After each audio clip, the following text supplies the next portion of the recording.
Her tone was unnervingly even when she said it. Go on, move out. Like she was handing me a glass of water. Like the words didn't cut straight through the center of my chest. I remember my fingers wrapped around the doorknob, locked in place, my reflection dim in the metal. Eyes that felt unfamiliar, too quiet, too empty. She stood a few steps behind me, arms crossed, waiting for me to beg the way she assumed I would. My silence unsettled her. Good, because somewhere inside me, something had already shifted softly, decisively, like a lock clicking into place. I walked out without a bag, without a fight, without a backward glance. I gave her nothing, not even the smallest trace of satisfaction. That night, the air in my temporary apartment felt thin and hollow. I lay on the mattress I'd hauled out of storage, listening to the strange hum of the refrigerator, sure of only one thing. She'd dismissed me so easily because she was convinced I wouldn't leave. She was wrong, and beneath that assumption was something else. Something I'd sensed earlier that week, in the way she wouldn't meet my eyes, in the way she smiled at her phone like it was murmuring a secret meant for her alone. I didn't know the truth yet, but I felt it. A low vibration beneath the floorboards, a change in gravity, a storm gathering behind a closed door. And I understood then. I wasn't walking away from her. I was walking towards something. At first, the signs were barely noticeable. A late meeting that didn't appear on her calendar. A shower taken the second she came home. A trace of cologne that wasn't mine. I told myself not to see it, pretended the world wasn't slowly tilting. But the real fracture showed itself the night she laughed at a message on her lock screen while sitting across from me. She didn't even try to hide it, just turned the phone face down when she realized I'd glimpsed part of a name I didn't recognize. I asked, "Who's that?" She shrugged. "Work." The answer came too fast, too polished, too practiced. And somewhere deep inside me, something cold released a breath. After that, the pieces began to fall into place on their own. Her sudden obsession with going to the gym at strange hours. The sharp defensiveness when I asked harmless questions. The way she asked me, twice, if I'd be home late one evening, her voice light and careless, like she was arranging her time around something or someone. Still, I didn't confront her. I watched. I waited. I listened to what lived in the silence between her words.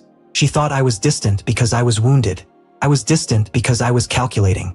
So when she said, "Go ahead, move out," I finally understood what she meant. Clear the space.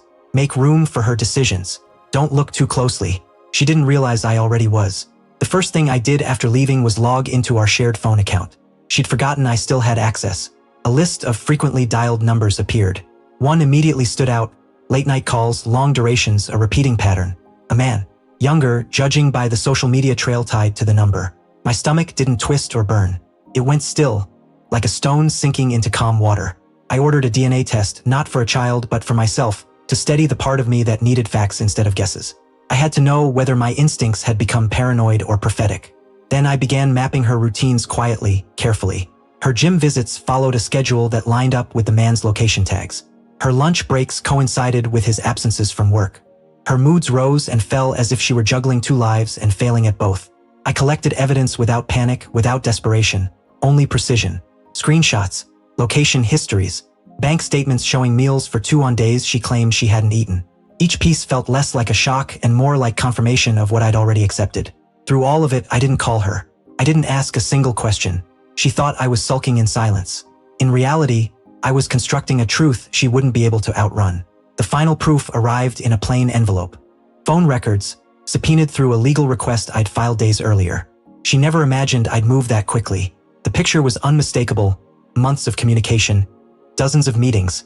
A timeline so exact it erased every lie she'd ever offered me. I drove back to the house we once shared. She opened the door wearing an expression I recognized immediately. Pity laced with irritation. "You're back to talk?" she asked. "No." I handed her the folder. Nothing else. "No accusations." No raised voice. She opened it and read the first page. The color drained from her face. "No. No." Her voice fractured, but I was already stepping away. She followed me barefoot across the cold floor. "Why didn't you say anything? Why didn't you?" "Because I didn't need your explanation," I said, still not looking at her. She stared at me like I was someone she didn't know. Maybe I was. I left the folder on her kitchen counter. Then I called her father. I didn't say she cheated. I didn't say anything dramatic or cruel. I only said, "You should go see your daughter today." That was enough. Hours later, sitting alone in my empty apartment, I received a single text from her. "He's here. What did you tell him?" I didn't respond, but I imagined it anyway. Her father raising his voice, slamming the folder onto the table, demanding to know who she'd become. The sentence I refused to speak became the one he delivered for me. Do you know what he did? He walked away from you quietly, with proof, without a scene. And you don't even deserve that. My revenge wasn't loud. It was the silence she had no defense against. I didn't go back to the house. I didn't answer her calls. I didn't read the messages she sent, begging to talk. There was nothing left to say. The truth had already spoken. I wasn't angry anymore. I was free. When I closed my eyes that night, a single realization settled with perfect clarity. She expected me to break, to plead, to cling, to unravel.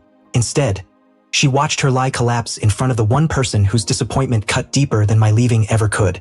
In the quiet, I finally understood the strength of walking away without a sound, and I slept with a calm I hadn't known in years. The last thought before sleep was simple and sharp. Some endings don't need closure, only distance.